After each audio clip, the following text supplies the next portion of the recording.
মাধ্যমে আমরা যাতে কাজ করতে পারি, এই জন্য আপনাদের সাংবাদিকদের সাথে আপনাদের একটা সেতুবন্ধন, একটা ব্রিজ এবং একটা যোগাযোগ নেটওয়ার্ক সবসময় আপনারা যোগাযোগ রাখবেন। আমাদের দেশে যারা এখানে বালু পাই আনা পাই সহ আমাদের আরো যারা এখানে যারা উপস্থিত আছেন তাদের উদ্দেশ্যে বলছি যে আমাদের বাংলাদেশে আগামী কিছুদিনের মধ্যে এই যে লেবার যেটা হচ্ছে এটা সংসদ উত্থাপিত হবে এবং এর মধ্যে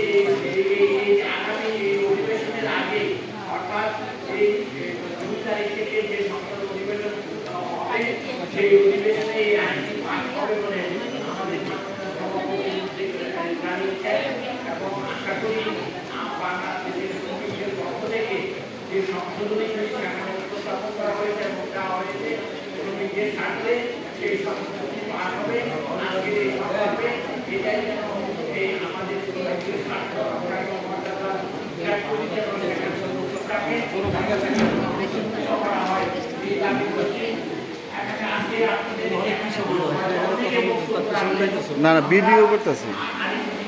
আমি একটু আগে বাংলাদেশের